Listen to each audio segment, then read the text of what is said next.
আব্বে ইয়ার অনেক বেশি জ্বালাপোড়া করতেছে, পানি কোথায় পানি? আরে পানি দেখি শেষ হয়ে গেছে, এখন কি করব? আরে ছোট অনেক বেশি জ্বালাপোড়া করতেছে। আরে ভাইয়া কি হয়েছে, কেন ডাকতেছো? আরে যা তাড়াতাড়ি পানি নিয়ে আয়। হ্যাঁ নিয়ে আসতেছি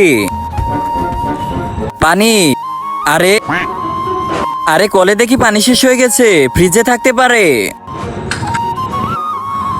এখানে তো শুধু একটাই বোতল আছে, নিয়ে যাই পরে ভরে রাখবো।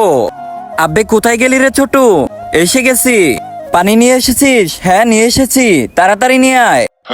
অনেক বেশি জ্বলতেছে, এই নাও তাড়াতাড়ি দে। কিন্তু তার আগে তুমি যদি ইন্ডিয়ান হও তাহলে ভিডিওতে লাইক করো, আর যদি বাংলাদেশি হও তাহলে লাইক সাবস্ক্রাইব দুইটাই করো, আর কমেন্টে তুমি যে দেশে সে দেশের পতাকাটা দিয়ে যাও। ছোটু, হ্যাঁ আমি ফ্রিজে কোল্ড ড্রিঙ্কস রেখেছি, দেখেছিস তুই? ওইটা দিয়ে তো ভাইয়া মুখ ধুয়ে ফেলতেছে। আরে সালা তোরা কি মুখ ধোয়ার জন্য পানি পাসনি নাকি? আরে আমি কিভাবে জানবো এটা পানি নাকি কোল্ড ড্রিঙ্কস?